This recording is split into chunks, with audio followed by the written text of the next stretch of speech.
And we think we've got some pretty good buildings, but I think I've never, ever given a lecture in a building quite as splendid as this one. I mean, what a magnificent...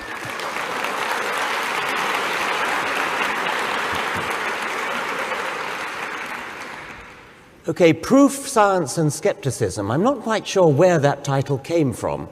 It certainly didn't come from me.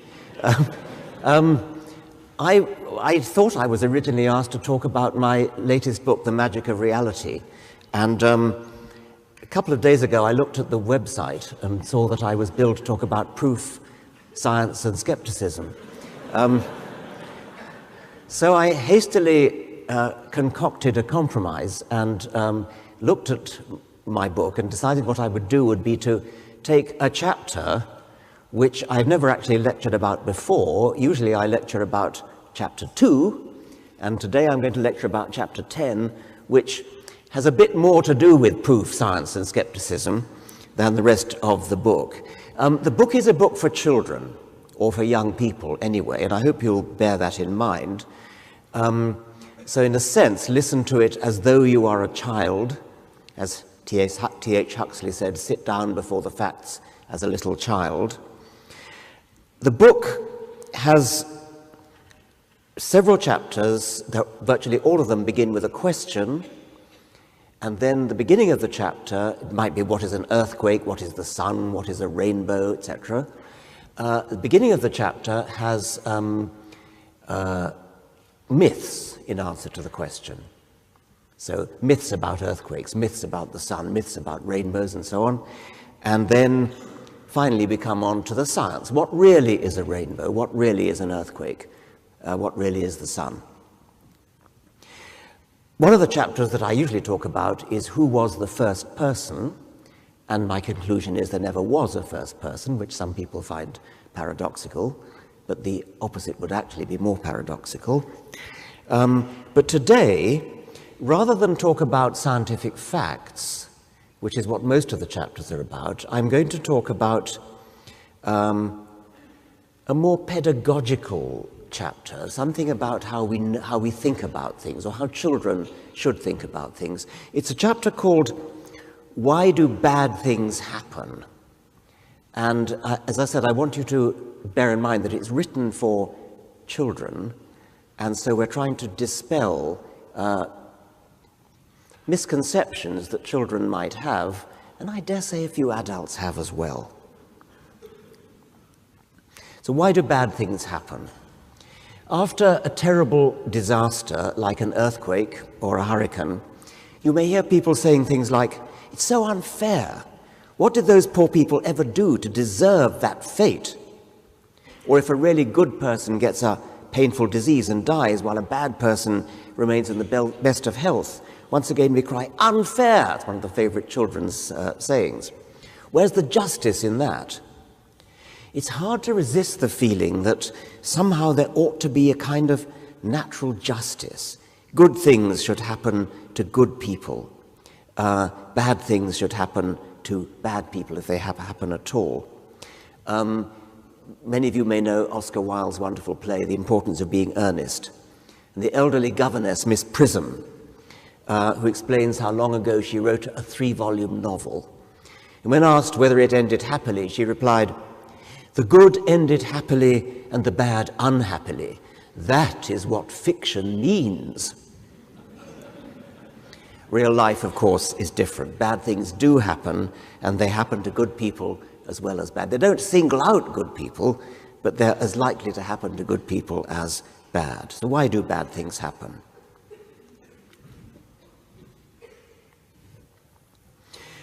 Coming on to a few myths, lots of people believe that their gods intended to create a perfect world, but unfortunately something went wrong. And there are lots of different ideas about what went wrong. There are lots of legends in Africa about how death came into the world. All over Africa, many, many tribes, I remember this from my own childhood in Africa, many tribes believed that the chameleon was given the news of everlasting life and told to carry it to humans. But unfortunately, the chameleon walked so slowly that the news of death, carried by a faster walking lizard or some other fast-walking animal in different parts of Africa got there first. In one West African legend, the news of eternal life was brought by a slow toad, but unfortunately was overtaken by a fast dog, bringing the news of death. I'm a bit puzzled by why it matters when the news arrives, but anyway, that seems to be the way these legends, lots and lots of legends. Disease is a special kind of bad thing, and disease has spawned numerous myths of its own. And one reason for this, I suppose, is that disease is mysterious. Our ancestors faced other dangers, lions and leopards and things, from enemy tribes, the threat of starvation, and those you could understand. But smallpox, say, or the Black Death, or some other terrible plague, or malaria, must have seemed to pounce from nowhere without warning. And it was unclear how to guard against this terrible misfortune. It was a terrifying mystery.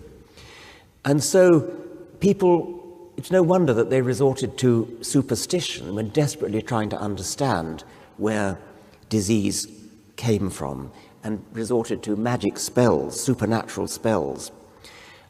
In many African tribes, until quite recently, if you had a sick child, you'd automatically look around for an evil magician who was casting a spell, or a witch.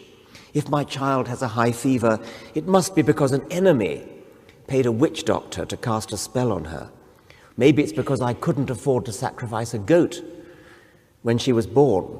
Or perhaps it's because that green caterpillar walked across the path this morning and I forgot to spit out the resulting evil spirit. Even today, a surprisingly large number of sick people travel to places like Lourdes, where they plunge into a sacred pool in the hope that the holy water will heal them. They're probably more likely to catch something from the other people who've bathed in the water. About 200 million people have made the pilgrimage to Lourdes in the past 140 years, hoping for a cure. In most cases, there's not a lot wrong with them, and thankfully they mostly get better, as they would have anyway without the pilgrimage. Once when I was at school, our teacher asked us to think about why diseases happen. And one boy put his hand up and suggested it was because of sin. There are many people, even today, who think that sin is responsible for the cause of bad things generally. Some myths, very widespread myths, suggest that bad things happen in the world because our ancestors did something wicked long ago. The Jewish myth of the founding ancestors Adam and Eve, as you know, is based upon the idea that they committed a terrible, terrible crime. They ate the fruit of a forbidden tree. This mythical crime, this original sin, has reverberated down the ages and is still regarded by many people today as responsible for all the bad things that happen. Why does anything happen? It's a complicated question to answer, but it's a more sensible question than why do bad things happen, although I'll come on to a special sense in which it is sensible to ask why bad things happen later. There's no real reason to single out bad things for special attention unless there's some reason to think that bad things happen more often than we would expect them to, by chance. Or unless we think there's some kind of need for a natural justice, which would mean that bad things only happen to bad people. Well, do bad things happen more than we would expect by chance alone? On the whole, no. Many people refer jokingly to what they will call Murphy's Law or Sod's Law, which states that if you drop a piece of toast and marmalade on the floor, it always lands marmalade side down. More generally, if a thing can go wrong, it will. We joke about this, but I think a lot of people actually do have a sort of sneaking feeling that it's more than a joke. They actually feel that the world's out to get them. Oh yes, that's a little anecdote. I do a certain amount of filming, and filming people have to be very careful about external noise. You have to worry about planes going overhead and so on. And it's very annoying because if a plane goes overhead when you're trying to film a piece to camera, you have to stop and do it again, and it's very, very irritating. And on one occasion when I was filming, we went out to a remote meadow with miles from many buildings near Oxford. And we thought, it was very early in the morning, we thought this would be safe. And when we got there, we discovered a lone Scotsman practicing the bagpipes. Sod's law, we said. It doesn't have to be toast. You toss a coin, and there's a sort of feeling that the world is cussed. You desperately want it to come down heads, and so the wretched thing comes down tails. Some people think the more you want something, the more likely it is that it won't happen. If there's any truth in that, it's simply because you notice it when it doesn't happen more often. That's the pessimistic view. The optimistic view, the opposite. The more you want it to come down heads, the more it will. You could call that Pollyanna's law.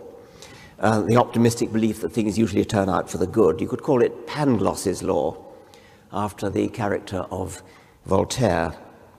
His Dr. Pangloss thought that all is for the best in this best of all possible worlds.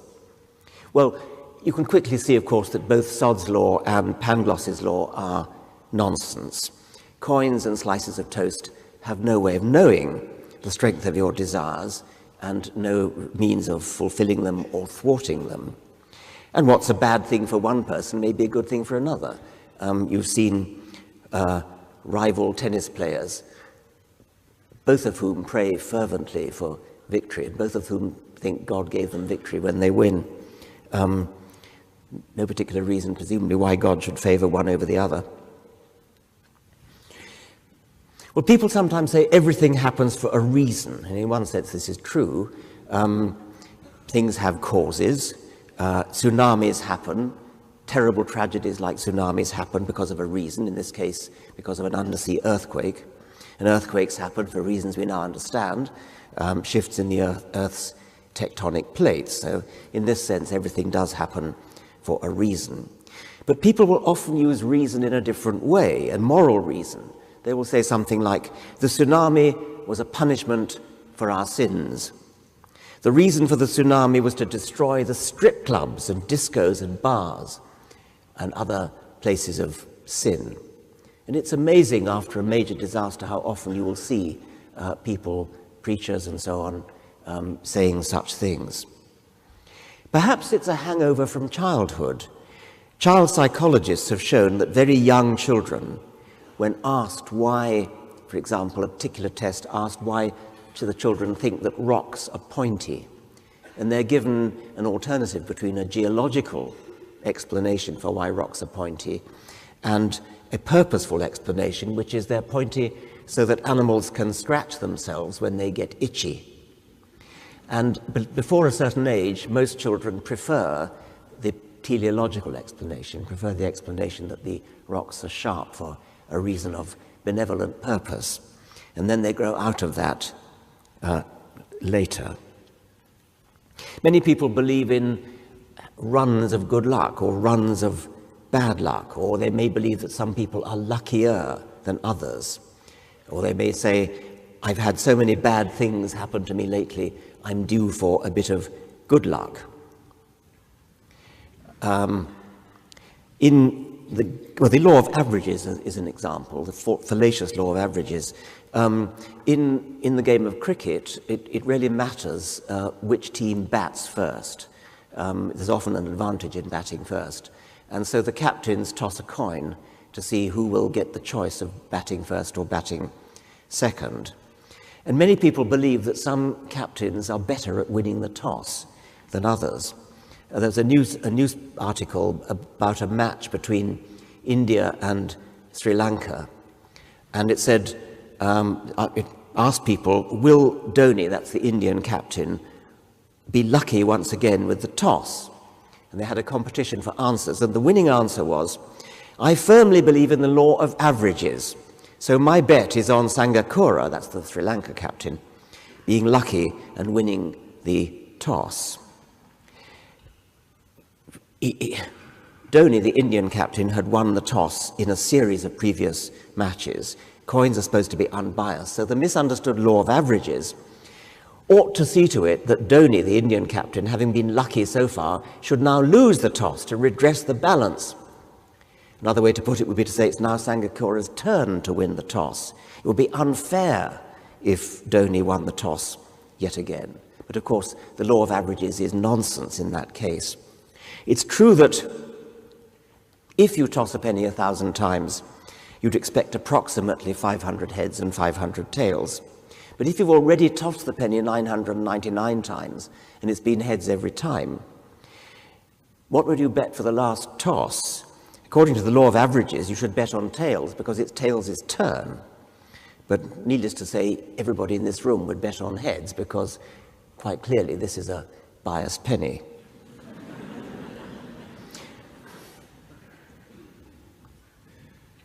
And of course, it's complete nonsense to say, I mean, I don't need to tell you this, but children perhaps do need to be told, it's complete nonsense to say you can bias your luck, improve your luck, by wearing a lucky charm or crossing your fingers behind your back or anything like that. There are people who are described as accident-prone, but that should only mean that they're clumsy, like Inspector Clouseau. Bad things happen to Inspector Clouseau because he's a bumbling oaf, not because of some kind of statistical law.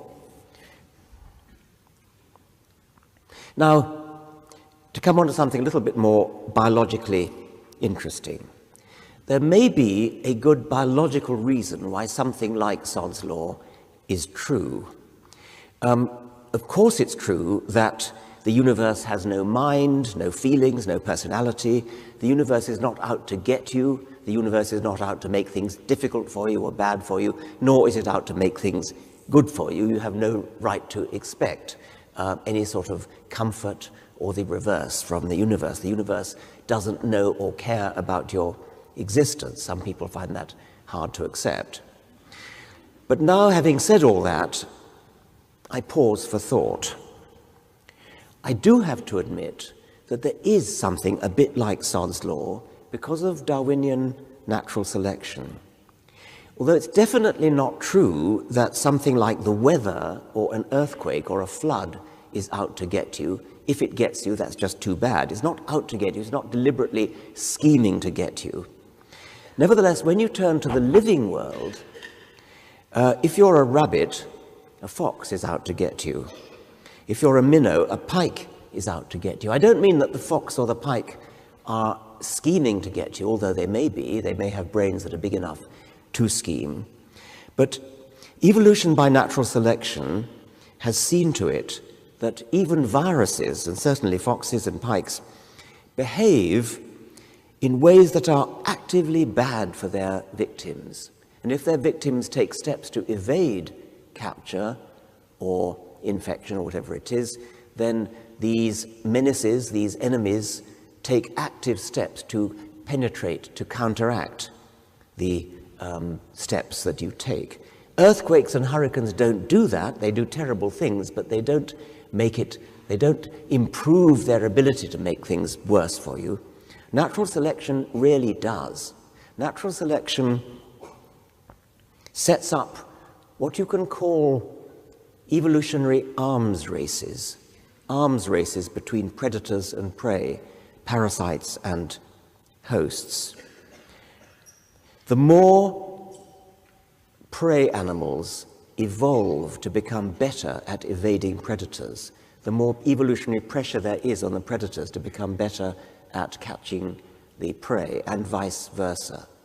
And so there is an escalating arms race run not in animal time, but in geological time, an escalating arms race between predators and prey, between parasites and hosts. And when you look at beautiful adaptations that appear to have been beautifully designed, like eyes and claws and teeth and running legs, these are the end products or the intermediately end products of an arms race, usually against predators or against parasites. Predators and parasites really are out to get you. This is an antlion. It's a little insect. It's an insect larva that lurks in a little pit that it digs for ants to fall in. This is the antlion, and the ants tumble into the pit and the antlion eats them. Now, the antlion is out to get the ants, and its adaptation to dig the pit and to develop the jaws that it has. This is an adaptation to get ants. It's out to get the ants. It looks as though it has foresight. It looks as though it plans it. Of course, it doesn't. Its nervous system's too small for that. But you can interpret it as though it does. Now, it's easy to see that predators are out to get their prey, but there is a sense in which prey are out to get their predators, working for the downfall of their predators. They work hard to escape being eaten, and if they all succeeded, the predators would starve to death. And the same thing holds between parasites and their hosts. So on both sides of the arms race, the obvious side and the less obvious side, it's true that there's a kind of malevolence against the other side. It's different from earthquakes and the weather. Now, this has consequences for the sort of mental attitude that is set up in the brain of an animal. Imagine that you're a rabbit and you see in the long grass there, you see a little rustling. It could be the wind. It could be the non-malevolent wind, in which case there's nothing to worry about. But that rustle in the long grass could be a predator. And that predator is out to get you. That lynx is most definitely out to get you. So the animal, the rabbit in this case, has a difficult balancing act. It's got to toe a line between being too risk-averse, which means startling at every puff of wind that rustles the grass. And if it does that, if it's too risk-averse, then it'll never get any feeding done, it'll bolt whenever anything happens, and it'll die of starvation, whereas its rivals, who have not been so risk-averse, will prosper better. On the other hand, being too gung-ho, being too eager to get on feeding and never mind the danger, is likely to end up being eaten by, in this case, the lynx. It could be a leopard, it could be a lion, whatever it might be. Now, in the language of Charles Darwin, the language of natural selection, we could say that those individual animals that act as though Sod's law was true might be more likely to survive and reproduce than those individual animals that follow what we might call Pollyanna's law. But on the other hand, if they act too much as though Sod's law is true, then they go to the other extreme and they don't get enough feeding done. Our ancestors in Africa, where they spent so much of their time, millions of years, were in mortal danger from lions, crocodiles, leopards, pythons, and so on. So it probably made sense for our ancestors to take a suspicious, even paranoid view of the world, to see a likely threat in every rustle in the grass, every rustle in the forest, every snap of a twig, to assume that something's out to get you, a deliberate agent scheming to kill you. And I suppose even today, when we hear a noise in the night, our immediate thought might be, is it a burglar? Is it a ghost? We're more likely to jump to that conclusion than we are to the conclusion that it's just a creaking of the timber. And maybe this is one reason why so many people take a view that the world is out to get them. Now, predators aren't the only things that are out to get us. There are parasites too. Parasites are a more sneaky threat, but they're very dangerous, and I want to talk a little bit about them now. The body, as you know, has an extremely ingenious and very effective system of natural defense against parasites of all kinds, the immune system. It's too complicated to talk about in detail. Briefly, when the immune system detects a parasite or a cancer, something like that, the body is mobilized to produce special cells which are carried by the blood into battle, like an army, tailor-made to attack the particular parasites concerned. Usually the immune system wins, which is why we're all still here, and the person recovers. And after that, the immune system usually, quote, remembers the molecular equipment that it had to develop in order to deal with that particular, to win that particular battle. And so next time it meets the same threat, the same pathogen, it remembers it and is able to deal with it quickly, which is why when you've had a disease like measles or mumps, you're unlikely to get it again. And people used to think before we had vaccines for it that it was a good idea when a child had a chance to get mumps or measles to infect the child so that it wouldn't get it later, especially with mumps, because mumps, when you're a child, is pretty unpleasant, but it's far more unpleasant if you're an adult, especially an adult male. Vaccination is a much better way of doing that, of course, and vaccination gives you a mild dose. It stimulates the immune system with a mild dose, or a killed strain of the virus or whatever it is. But once again, we have a difficult discrimination problem. It's analogous to the problem of the rabbit and the lynx. The immune system has the task of deciding what is foreign and therefore to be fought, that's to say the suspected parasite, and what it should accept as part of the body itself. And this is particularly tricky. That's why I put a picture of a scan of a baby. When a woman is pregnant, the baby inside her is foreign. Babies are not genetically identical to their mothers. Half the genes come from the father.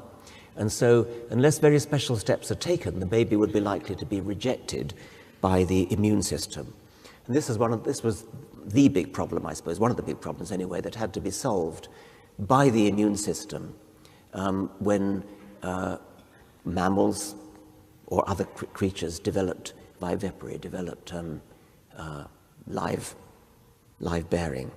And it works. I mean, plenty of babies do manage to survive in the womb long enough to be born, but there are also plenty of miscarriages, which suggest that evolution may have had a hard time solving this problem of distinguishing between a genuine foreign body and the baby which is foreign but has to be treated specially.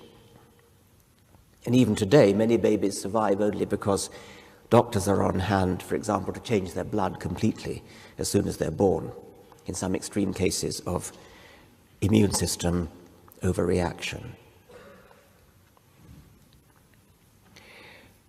The immune system can get it wrong by fighting too hard against a supposed attacker, which might turn out not to be an attacker. This is what allergies are. The immune system needlessly, wastelessly, damagingly fights harmless things. Pollen in the air is normally harmless, but the immune system of some people overreacts to it.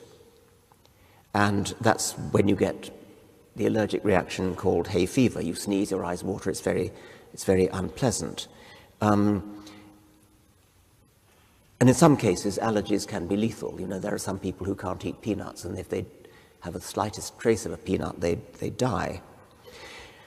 Sometimes an overreacting immune system goes so far that the person is allergic to himself.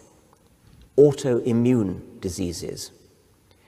For example, alopecia, your hair falls out in patches. The body attacks its own hair follicles. Psoriasis is another example. And again, it's not surprising that the immune system sometimes overreacts, because there's a fine line to be trodden. It's the rabbit and the lynx all over again. A fine line to be trodden between failing to attack when you should and attacking when you shouldn't, as in the rabbit and the lynx. Is it a rabbit? Sorry, is it just the wind, or is it a lynx? Is it a predator? And I suppose we should wonder whether people with a hyperactive immune system, with things like psoriasis, are paying the penalty of allergies or even autoimmune diseases like that. They might be less likely to suffer from certain kinds of viruses and other parasites, maybe even cancer, because they have an overactive immune system. Maybe the price you pay for being very good at getting rid of real parasites is that your your hyperactive immune system actually fights against your own body sometimes. Once again, the problem of being too risk-averse or of being too gung-ho. Treading the line is difficult, and there are penalties for straying off that line in either direction. Cancers are a special case of a bad thing that happens. It's a strange one, a very important one. A cancer, as you know, is a group of our own cells that have rebelled, that have broken away from doing what they're supposed to do and have become parasitic. They're usually grouped together in a tumor. The tumor grows out of control, feeding on some part of the body or robbing the body of its own food. And the worst cancers then spread to other parts of the body, metastasis, and eventually kill it. Malignant, as they're called, tumors. Now, the reason cancers are so difficult to deal with is that their cells are our own cells. They are our own cells slightly modified by mutation. They evolve to become, by natural selection within the body, to become better at being cancers, but they are still our own cells. And that means that, unlike, say, a worm or a bacterium, which can be attacked with poisons, in the case of bacteria, antibiotics, which kill the bacterium but not us, that's relatively easy to achieve because the bacteria are not us. But the cancer cells are our cells. And so a poison that kills the tumor is likely to kill our own cells as well. And as you know, chemotherapy and radiotherapy and so on are very unpleasant, and they are very debilitating. And the reason is quite simply that whatever it takes to kill a cancer tumor is pretty much the same as what it takes to kill our other cells. Now,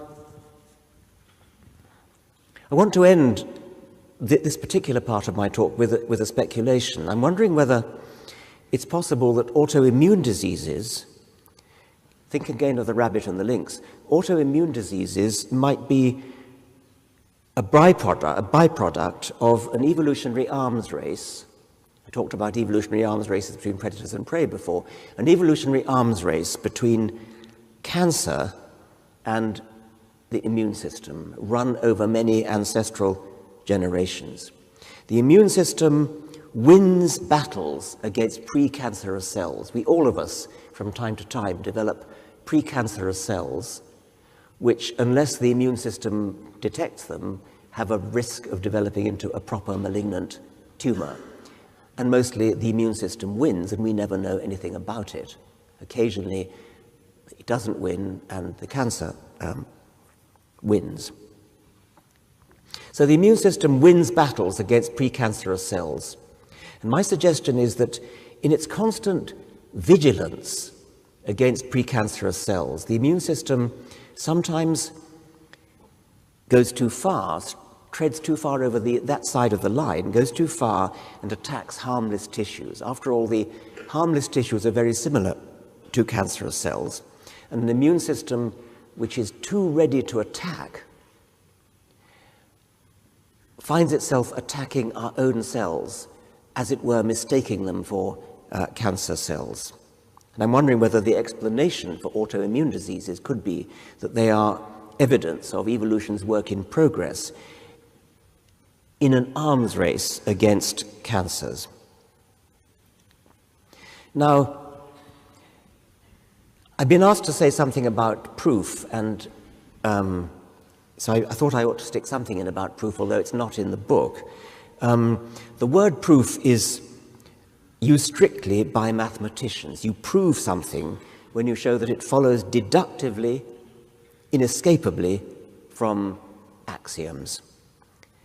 The Pythagorean theorem about right-angled triangles, which is immensely useful in all sorts of fields, is proved deductively, once and for all time, for all right-angled triangles in a plane surface. It's necessarily true.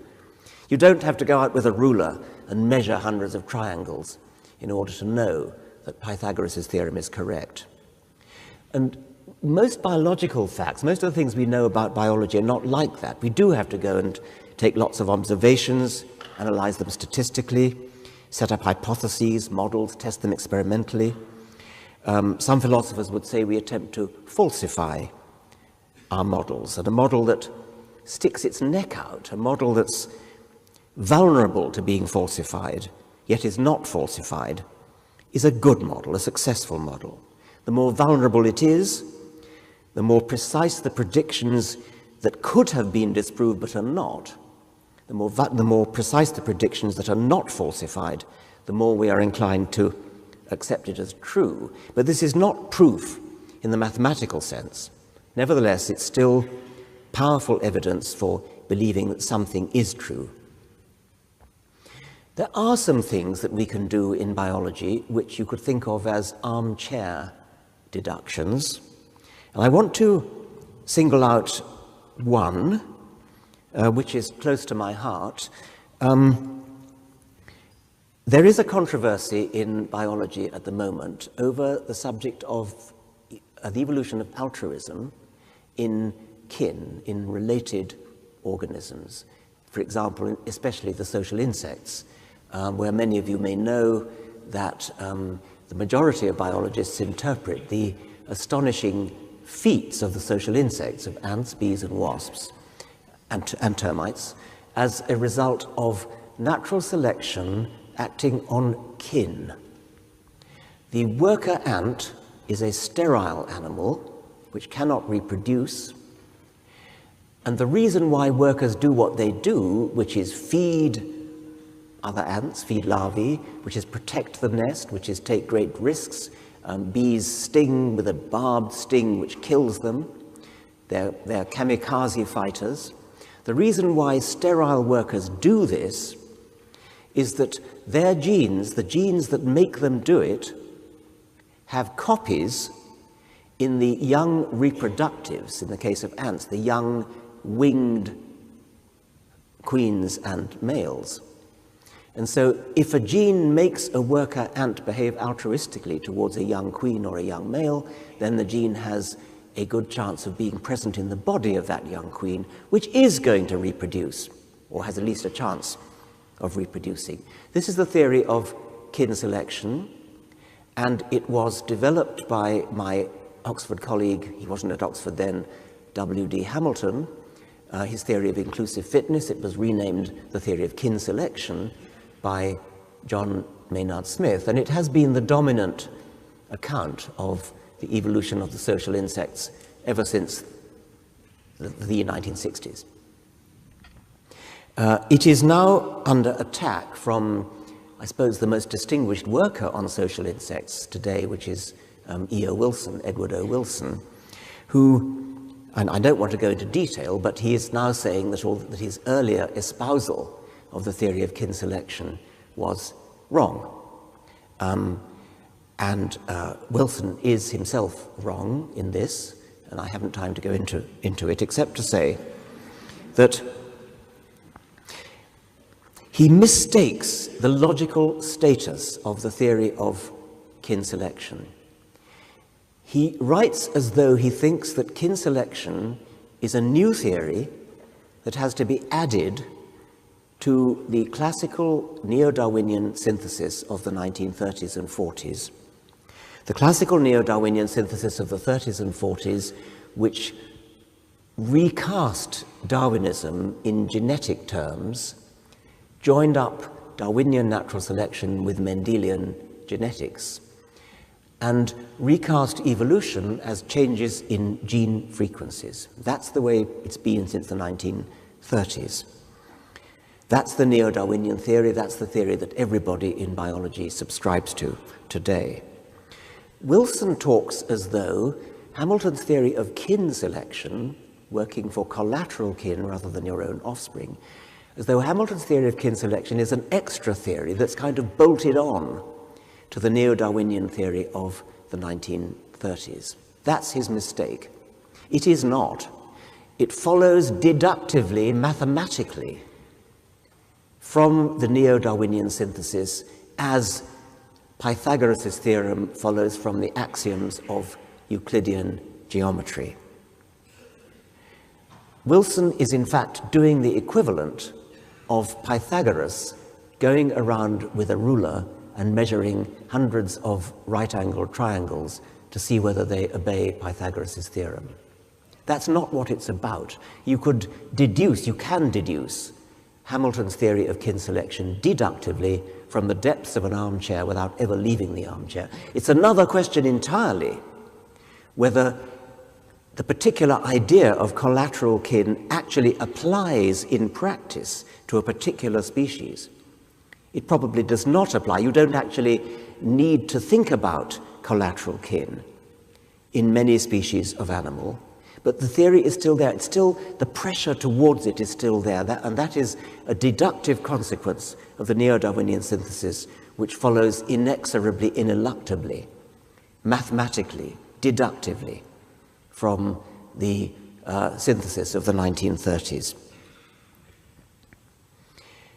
And here's another example of armchair thinking, which has the flavor of mathematics, although it's not a totally rigorous proof. Once again, you could do it in an armchair.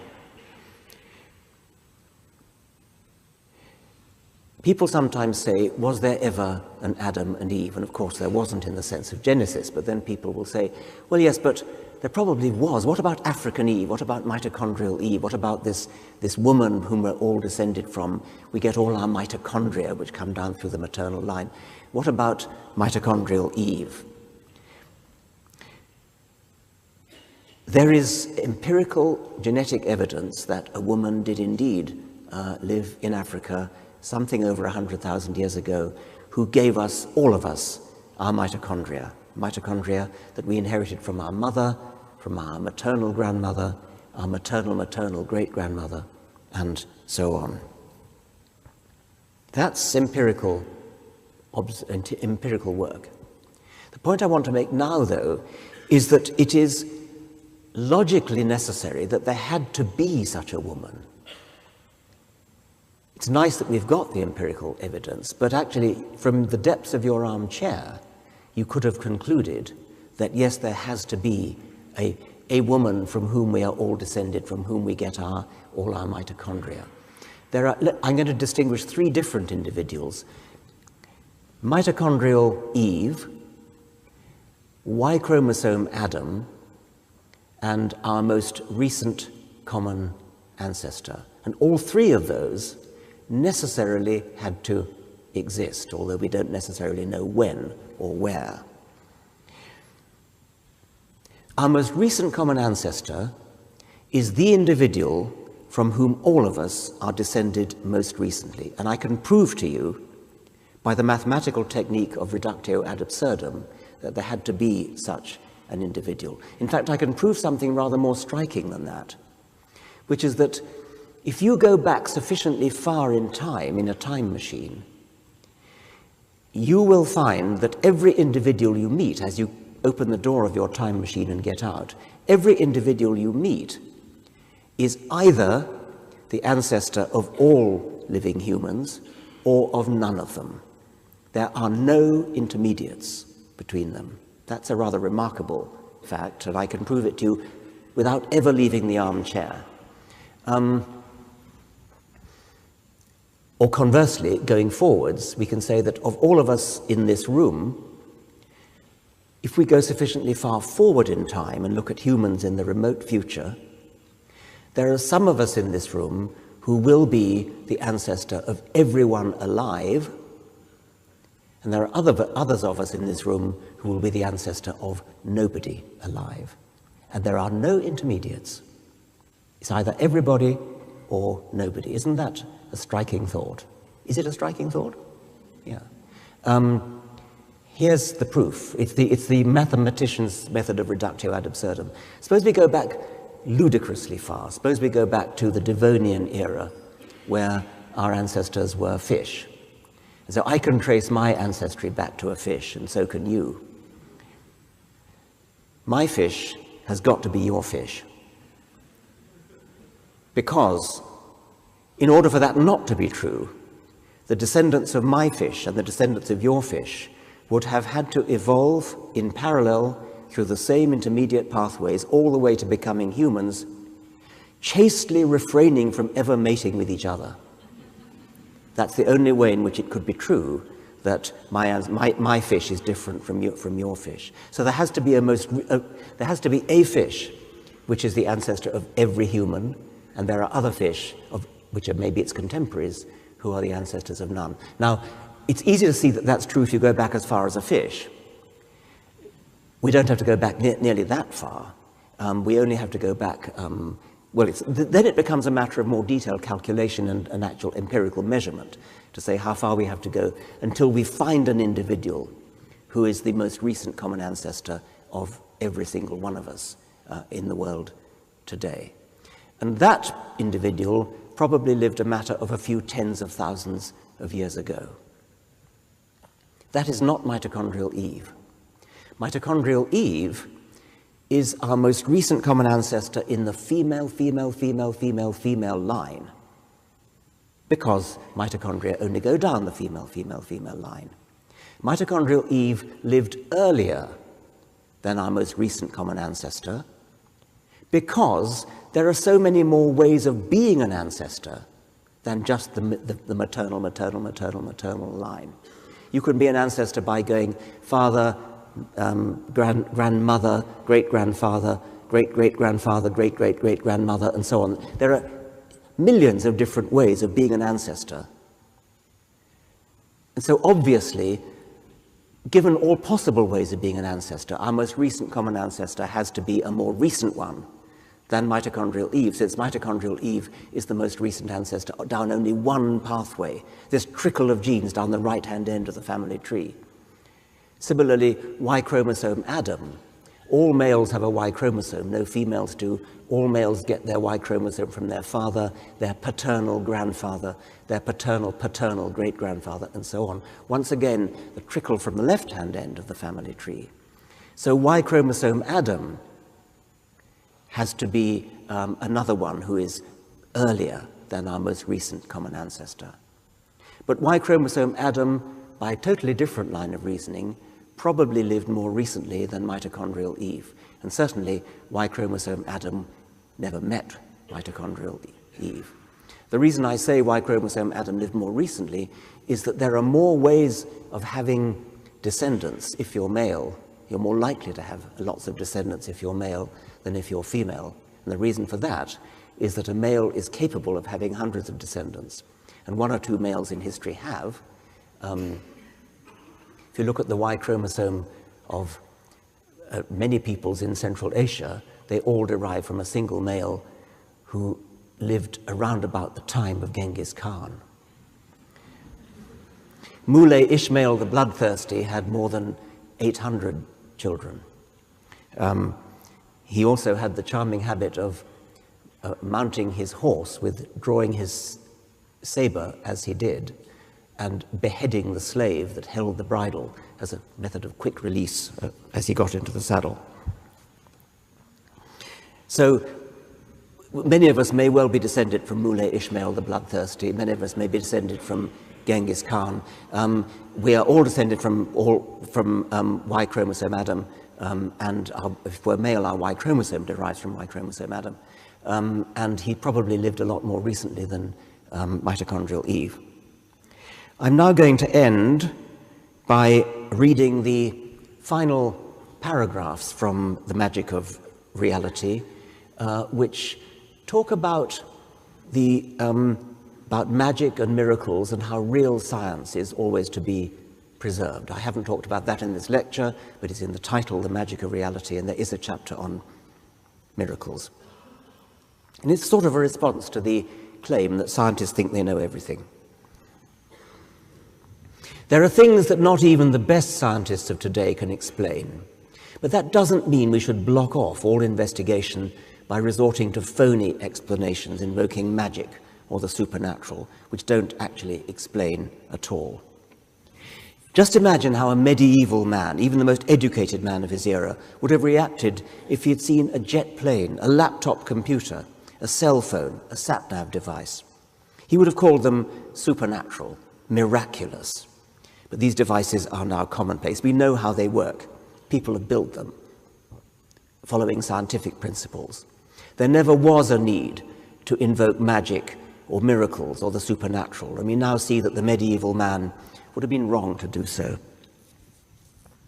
And we don't have to go back as far as medieval times to make the point.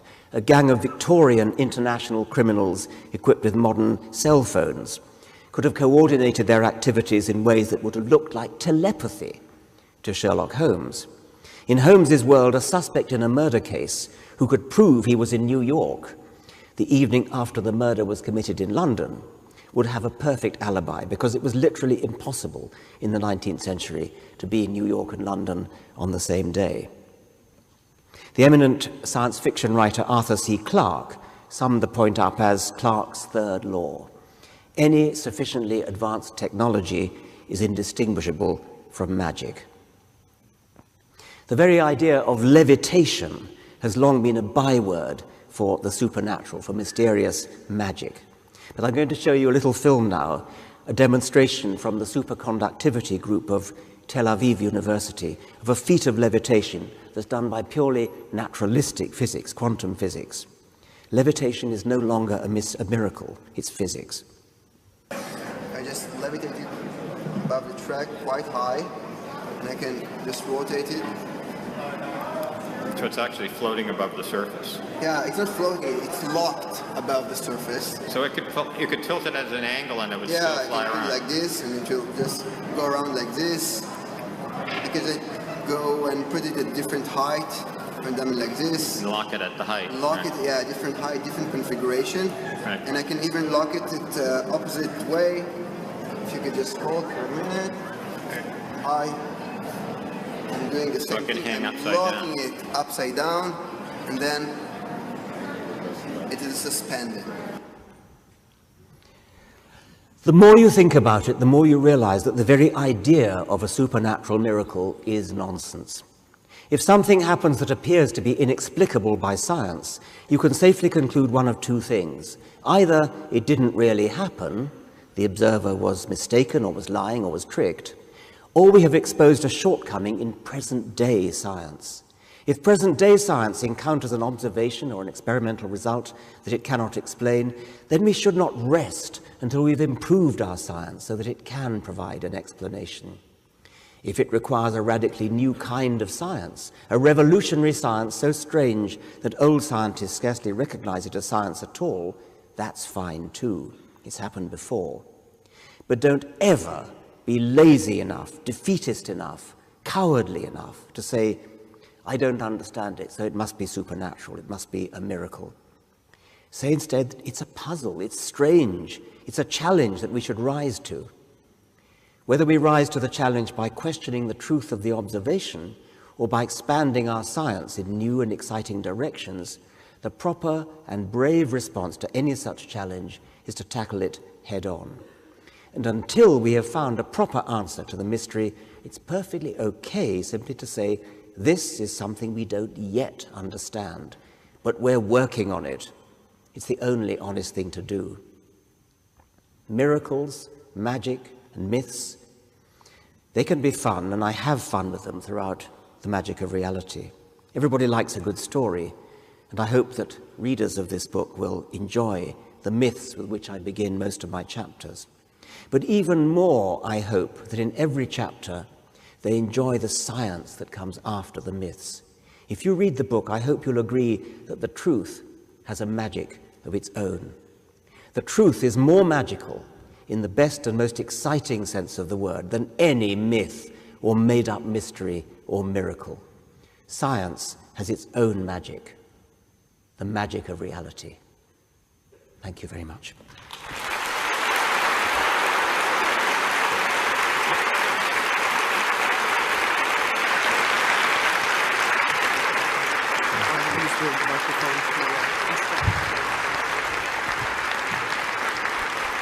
Thank you, Dr. Dawkins. Thank you, Dr. Dawkins. All right. So now we move into the question and answer section of the annual oration. I will note this is a question and answer session, not a declaration and answer session. I would ask that if you have a question, you come to one of the three mics in the rows here in the main auditorium. We have three Philos who will be able to assist you. What we ask you to do is you run the question by them. We're just making sure that nothing's repetitive. or inflammatory, but we're very eager, or Dr. Dawkins is very eager to answer any questions you might have. So I think what we'll do is we'll begin over there on the audience's right. Over here? Yes. Hello? Yeah. So after listening to all this, I was just a bit confused about what is your belief on God, because I think it is right to say that we need to prove things before we believe in them. So I come to the conclusion that we don't know if God exists or not. Is that the same conclusion you share? Yes. We don't know for certain if leprechauns exist, fairies exist, hobgoblins exist. We don't know all sorts of things. And until we do, then we take the best evidence that we have, and we don't waste our time believing in things for which there is no positive reason to think that they do exist. We cannot disprove the existence of Thor and Odin and Jupiter and Zeus, Mithras, etc. But until there's any positive evidence for them, we don't waste our time with them.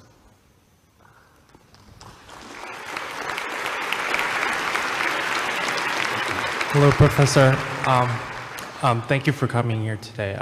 You've inspired me to get into biology.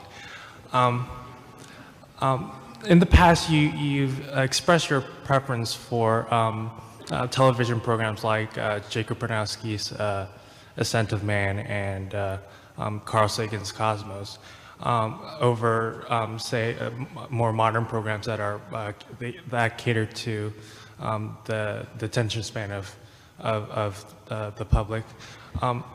In the past, when you prepare for your Christmas lectures, or when you're writing the book, The Magic of Reality, how much did you focus on the level of appeal of the subject matter, and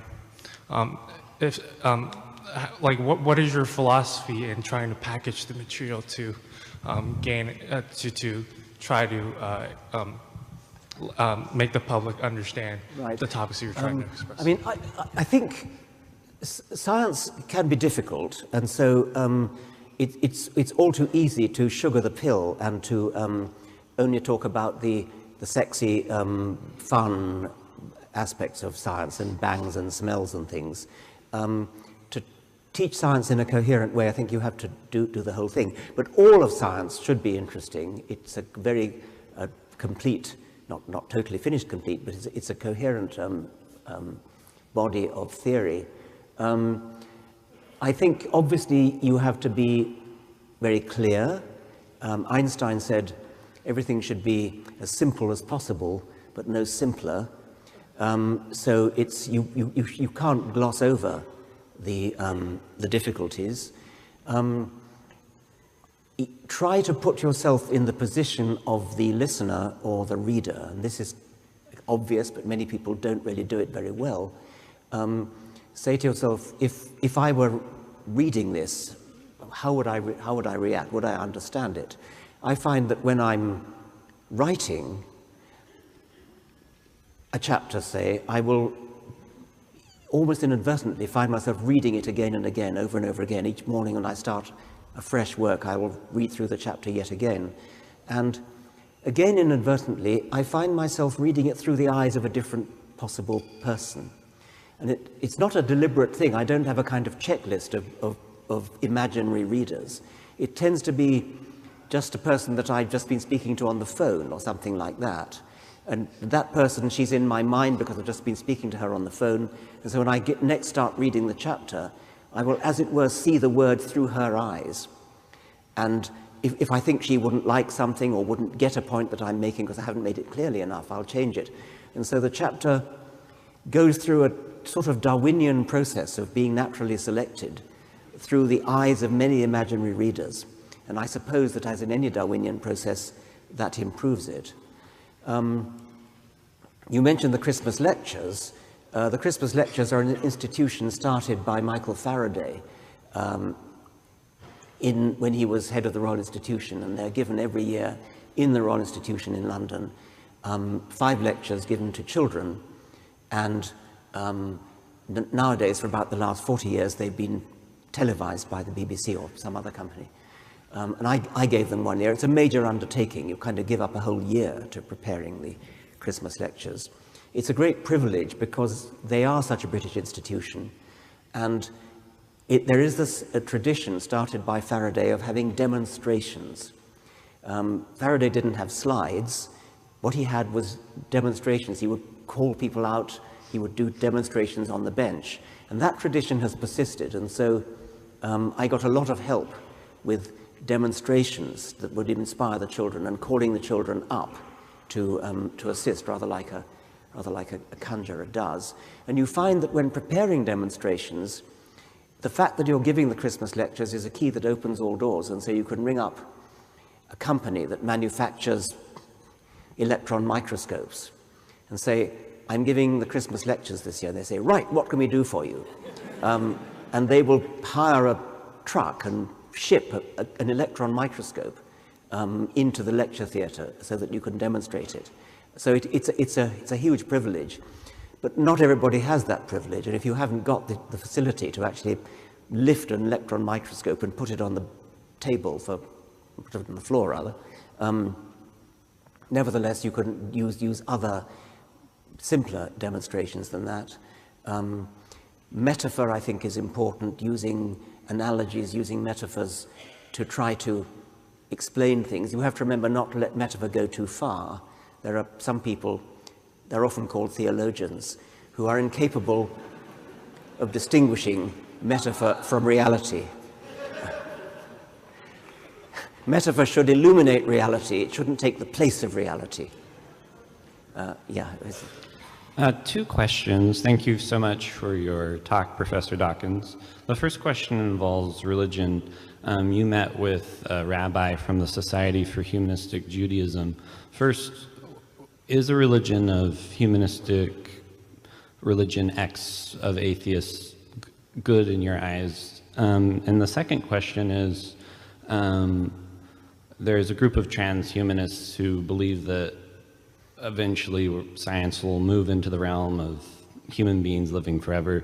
I was wondering, what do you think of transhumanism? What do you think of transhumanists? Are they crazy? Are they rational? What do you think? Well, those are two quite different questions. Humanistic religion, humanistic Judaism, or whatever it might be, there are people who think that when you've given up the supernatural, you're left bereft of, I don't know, ceremony, ritual, the companionship of going to church. And there are people who think that we need to substitute something like that, and so they will have humanistic ceremonies, humanistic rituals, humanistic meetings. Perhaps, I mean, Unitarians to some extent do this, I think. And my feeling is, if that's what you need, go for it. I don't feel any need for ritual or anything like that. But I'm not hostile to the idea, except insofar as people mistake it and think that because you're having these humanistic ceremonies that therefore you do believe in the supernatural. I haven't looked into transhumanism at all. I suppose I take a kind of science fiction-y view, a sort of Arthur C. Clarke view, that just as Clarke's third law says that any sufficiently advanced technology is indistinguishable from magic, that's looking at the past. If you look in the future, anything that can be done probably will be done. And there's nothing in principle impossible about extending the human lifespan for a very long time. Whether it's a good thing to do would be another matter. There would be ethical concerns about whether, if the present generation discovers how to live forever, that means that there's no more reproduction. There better not be any reproduction, or you know, the world will just become full of solid human flesh. That particular ethical consideration would have to be taken care of. There's also a personal consideration. I'd quite like to live a bit longer than I'm going to, but somehow going on for millions of years, I think would probably get a bit boring. Anyway, that's a personal. I mean, I don't have anything illuminating to say about that. As someone who doesn't believe, or obviously doesn't have a God to turn to, and also unfortunately has a lot of the world against the atheists. What do you ever feel lonely? And also, well, It's serious. It's serious. Do you ever feel lonely, and what do you turn to for solace? If I felt lonely, I would not turn to some ethereal spirit for solace.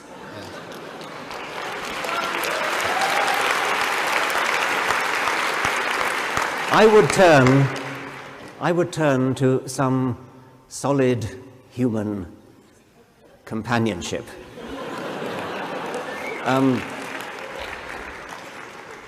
Even if it were true that a lack of a divine companion left people unhappy, miserable, lonely, uncomfortable, that, of course, is the worst possible argument for the existence of this spirit.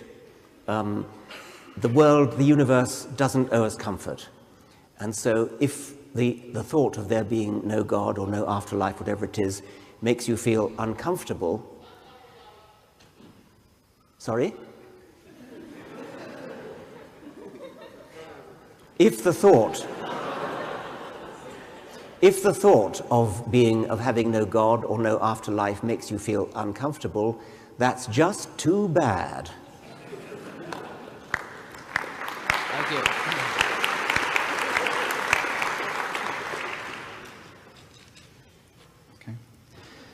Thomas Nagel has recently written, and I'm paraphrasing slightly here, that it's premature to assert that strictly Darwinian processes can account for the existence of the mind. Speaking more broadly, part of the issue is that physics, which of course chemistry is based on, which of course biology is based on, has not yet been able to posit a means whereby discrete particles that possess only objective physical states could produce whole subjective perceptions.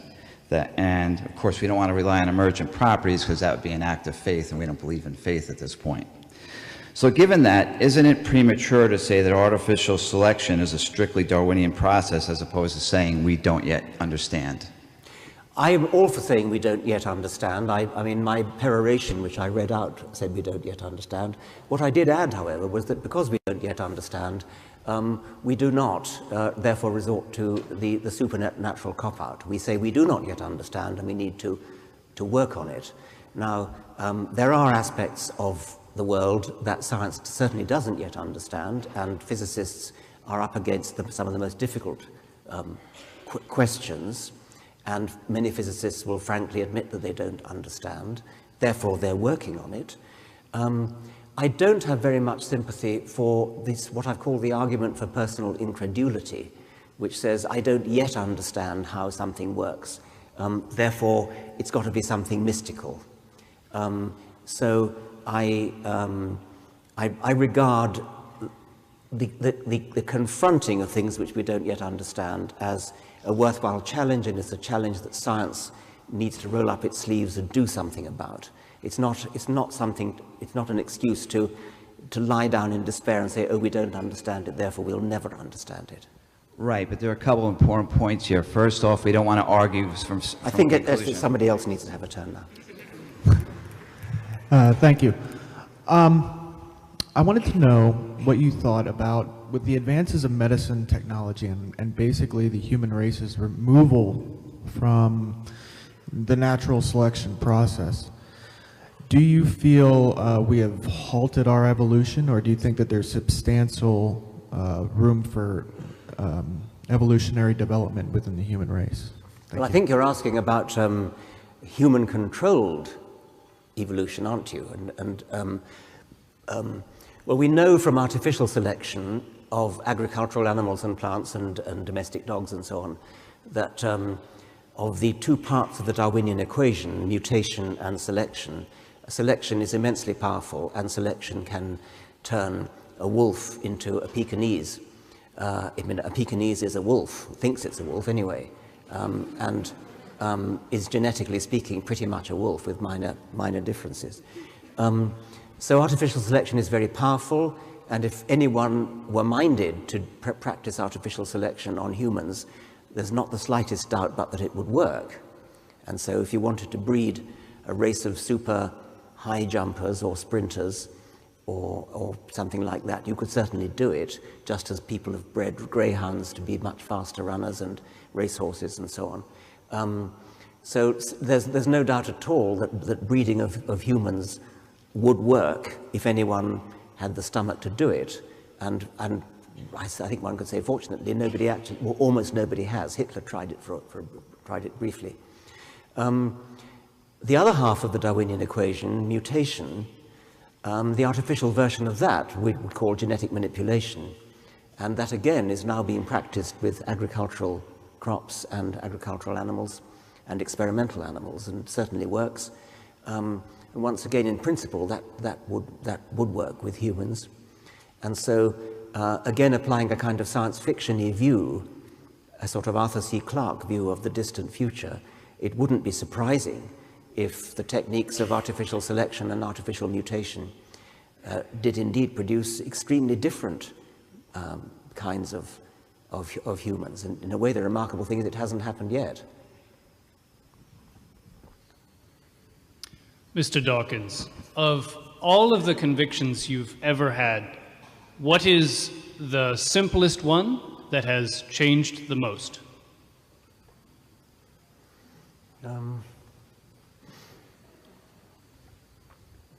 Well, I suppose I used to have religious convictions. I mean, as St. Paul said, when I was a child, I spake as a child, I thought as a child, I understood as a child, but when I became a man, I put away childish things. So that is an extremely simple idea. The idea of the religious idea is an extremely simple idea, which many of us have put away. I suppose that's probably the top of the head answer to your question. Thank you. So some time ago, you produced a book review of Jean Bricmont's and Alan Sokol's Fashionable Nonsense. Of what, sorry? Of Jean Bricmont's and Alan Sokol's Fashionable Nonsense. Okay. About post-structuralist, postmodernist types and their anti-scientific stances. And this is a fairly liberal institution where you probably won't find many traditional religious reactionary types, but you might find a few of the former camp of the targets of Bricmont and Sokol. And I was wondering if you could briefly talk about this former camp. Well, this is a book by Alan Sokol, who is the physicist who perpetrated the famous hoax against a journal called, I think, Social Text. And he wrote a book later with a Belgian physicist called Jean Bricmont.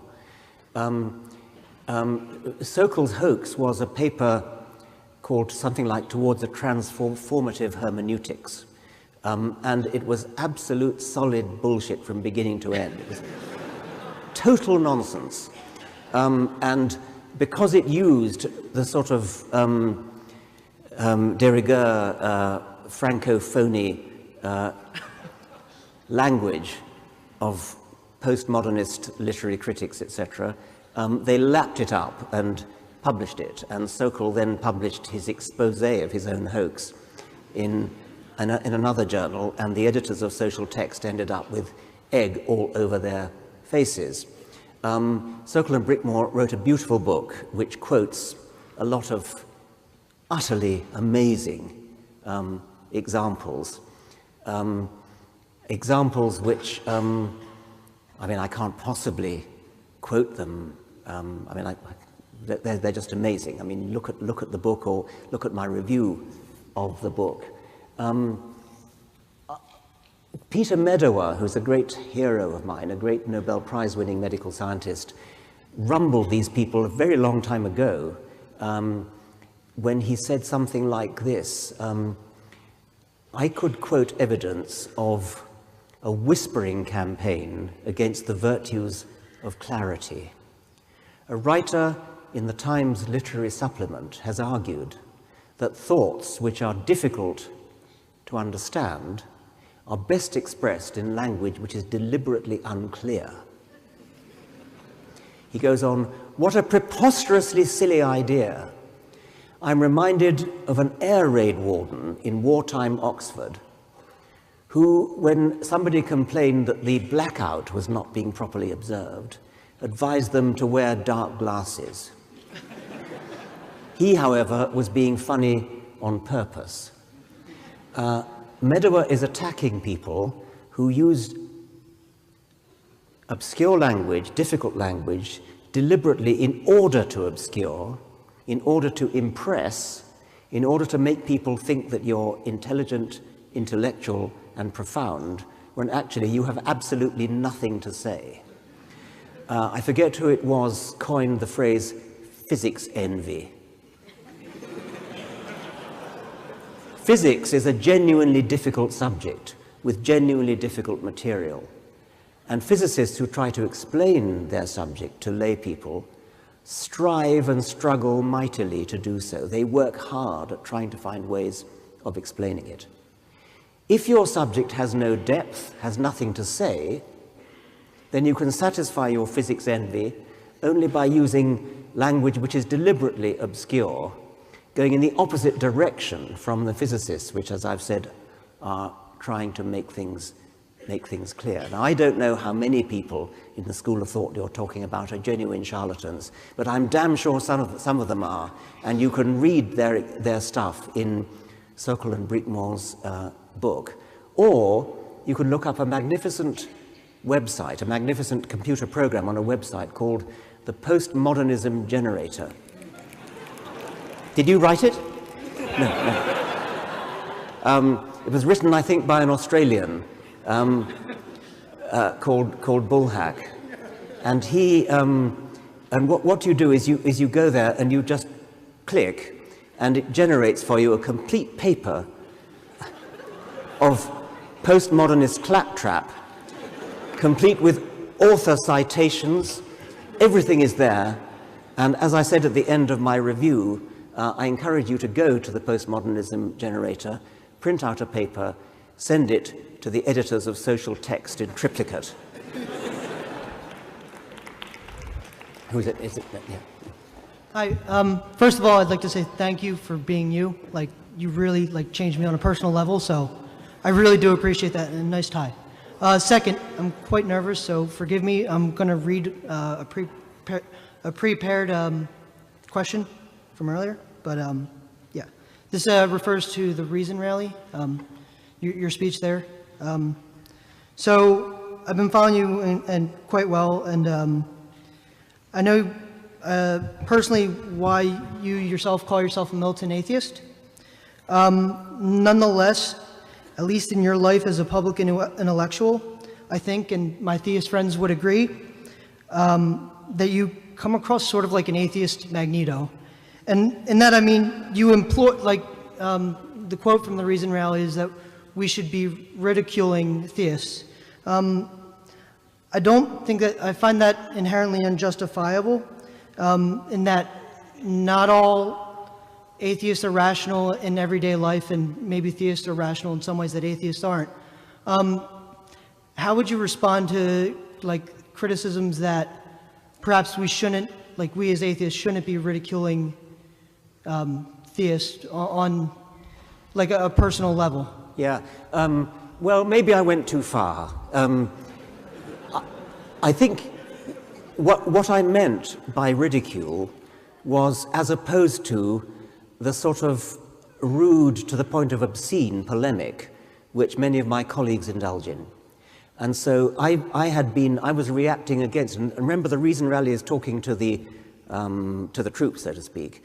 And I'm not really excusing myself, I think I did go too far, but the explanation is that some of my colleagues who would have been at the Reason Rally use language which is obscene, which is polemical, which is insulting in a sort of name-calling way.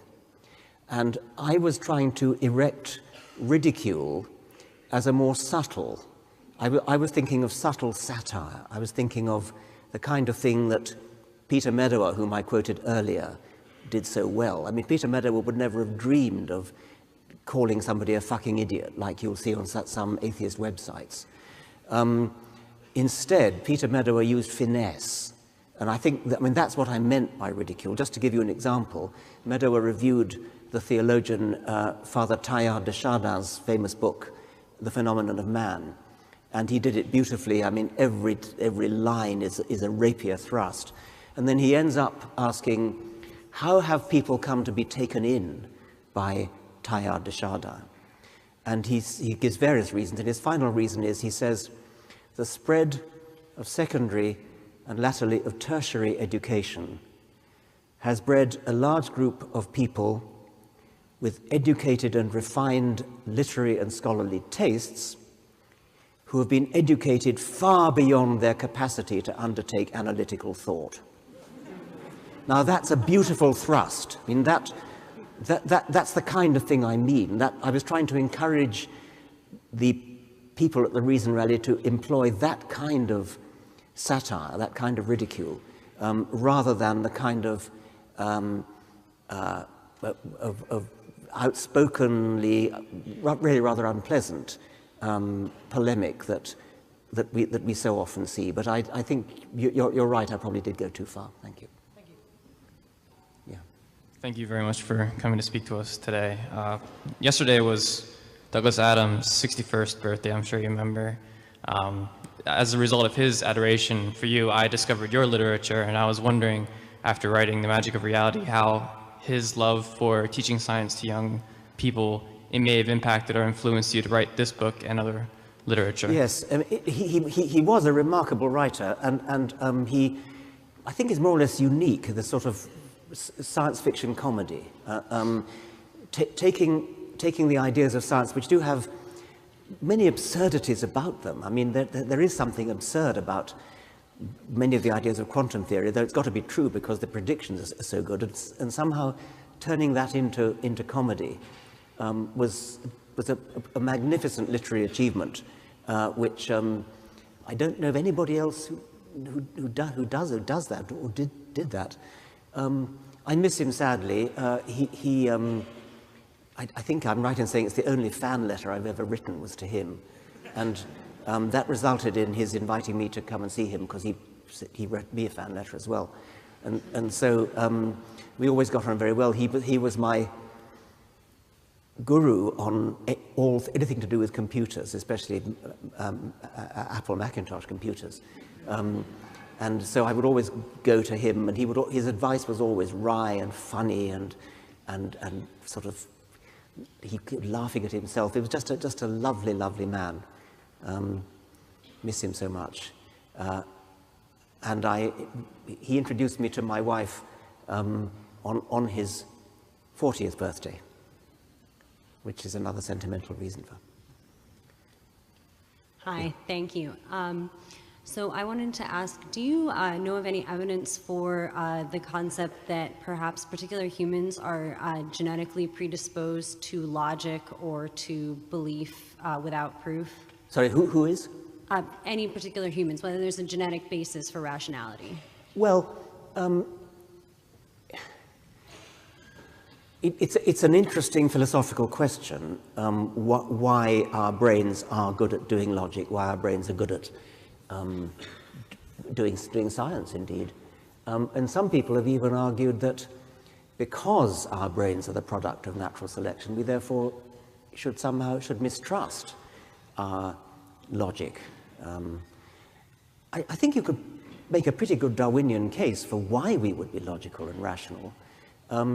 If you're trying to survive in the African savannah with lions and leopards and snakes and things, and running out of food and running out of water and so on, your view of the world had better not be cockeyed. Your view of the world had better correspond with reality, or you're going to die.